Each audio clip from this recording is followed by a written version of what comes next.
Oke, assalamualaikum warahmatullahi wabarakatuh. Selamat pagi, selamat siang, selamat sore, dan selamat malam bagi adik-adik semuanya. Welcome back to my YouTube channel. Nah, di video kali ini saya akan kembali membahas materi fisika kelas 11 semester 2, yaitu materi mengenai gelombang berjalan. Nah, nanti saya nggak cuman menjelaskan materi, tapi juga akan ada pembahasan soalnya. Tapi kalau videonya nanti terlalu panjang, saya akan buat menjadi dua buah video ya. Akan ada video khusus pembahasan soal dan materinya. Tapi bagi adik-adik yang belum subscribe channel YouTube ini, jangan lupa diklik dulu tombolnya, kemudian jangan lupa like dan share. Terima kasih. Oke, kita lanjut ke contoh soal. Diketahui sebuah persamaan simpangan gelombang Y sama dengan 0,02 sin 12 pt dikurang 4 px. Jika X dan Y dalam satuan meter dan T dalam satuan sekon, tentukanlah amplitudo gelombang, kecepatan sudut gelombang, angka gelombang, cepat rambat gelombang, frekuensi gelombang, periode gelombang, panjang, serta arah rambat gelombang. Nah, di sini yang diketahui hanya persamaan simpangan, yaitu Y sama dengan 0,02 sin 12 pt dikurang 4 px. Nah, untuk menghitung berapa amplitudo hingga arah rambatnya, kita cukup menuliskan persamaan simpangannya. Kemudian kita tulislah persamaan simpangan gelombang berjalan secara umum, yaitu Y sama dengan A sin omega T dikurang Kx. Kemudian kita lihat amplitudo itu posisinya sebelah kiri sin.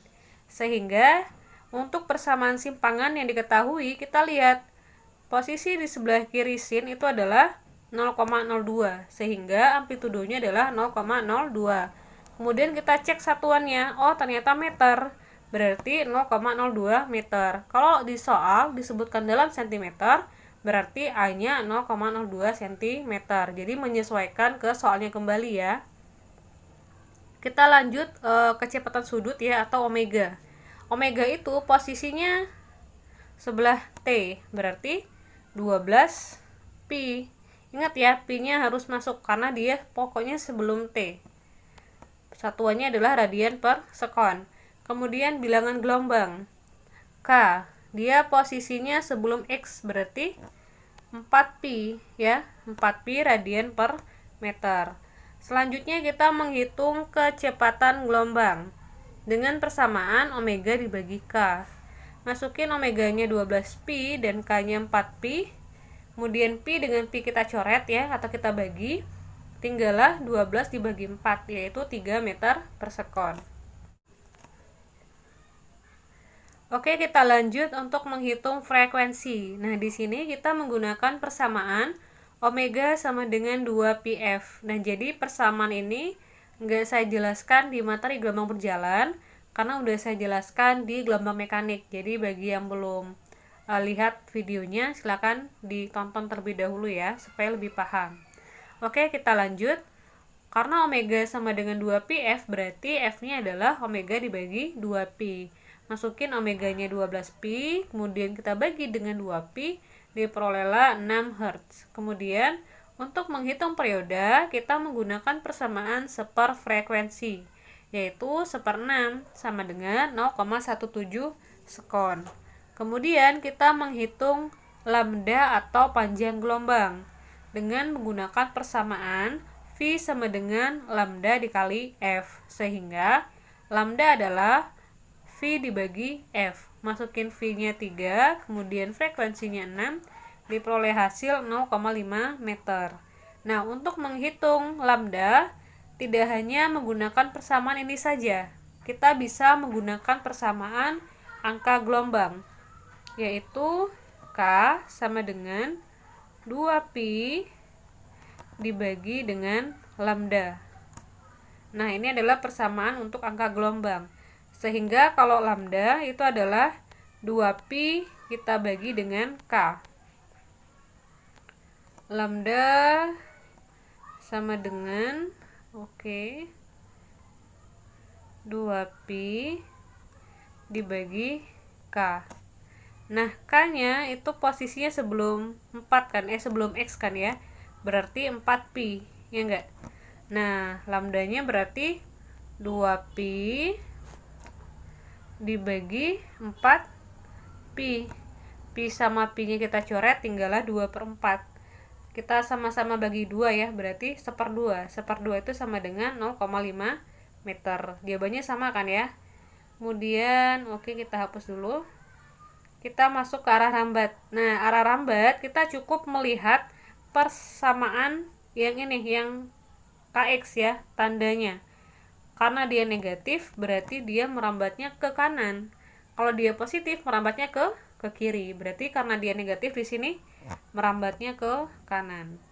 Oke, semoga paham. Kita lanjut soal yang nomor 2. Sebuah tali digetarkan menghasilkan gelombang tali dengan fase dan amplitudo yang sama besar seperti gambar berikut. Apabila gelombang yang tampak pada gambar terjadi dalam 5 sekon, tentukanlah persamaan simpangan gelombang tali tersebut.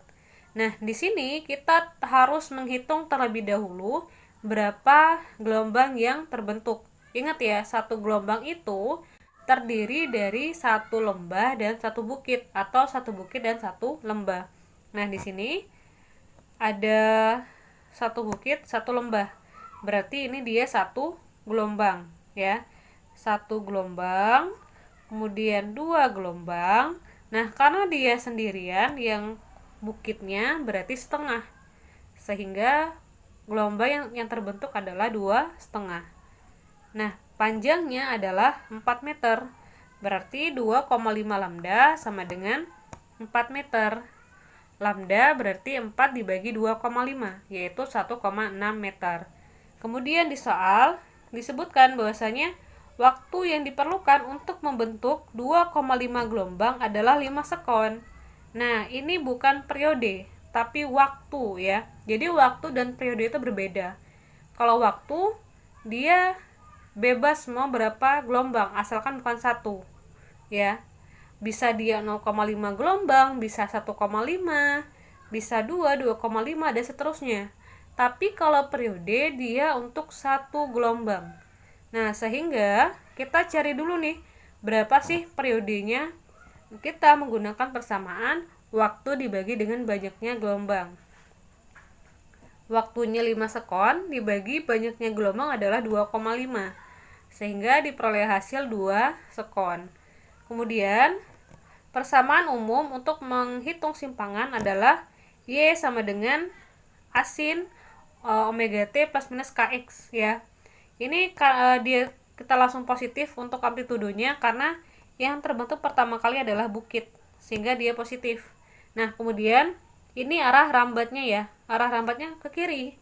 Berarti bernilai positif. Omega T plus KX. Nah, kemudian kita tinggal hitung aja nih berapa sih angkanya. Untuk amplitudo itu adalah simpangan terjauh dari titik kesetimbangan. Nah, titik kesetimbangannya itu yang ini kan, ya enggak? Jarak terjauhnya berarti dari yang atas ini ya ke titiknya yang ini, yang putus-putus. Berarti separuh dari 80, ya enggak? Separuh dari 80 berarti 40 cm. Nah, kenapa cm? Ya karena di sini ya, ke 80 cm berarti ya 40 cm. Karena ini dia satuannya meter, kita ubah ke cm, berarti yang ini ya, kita ubah ke meter maksudnya dengan cara dikali 10 minus 2 atau dibagi 100. Diperolehlah hasil 0,4 meter. Kemudian kita menghitung omeganya berapa. Nah, kita gunakan omega sama dengan 2pi dibagi T. 2pi dibagilah periodenya 2 kan. Berarti 2pi dibagi 2 yaitu pi radian per sekon. Nah, diperolehlah persamaannya 0,4 sin 4T ya apa? 0,4 sin dikali VT. Kemudian kita kali K-nya dengan persamaan 2pi dibagi lambda. 2pi nya tulis, kemudian lambdanya 1,6 ya. Berarti 2pi dibagi 1,6 yaitu 1,25pi. Kemudian angka-angka ini kita tinggal masukin ke persamaan. Diperolehlah hasil 0,4 sin pi t ditambah 1,25 pi x. Sampai di sini sebenarnya sudah benar. Cuman karena di sini ada sama-sama pi, pi-nya bisa kita keluarkan. Sehingga kemudian di sini juga ada kurungnya. Sorry ketinggalan. Oke, sekian video pada kesempatan kali ini. Semoga adik-adik semuanya paham. Terima kasih atas perhatiannya. Wassalamualaikum warahmatullahi wabarakatuh.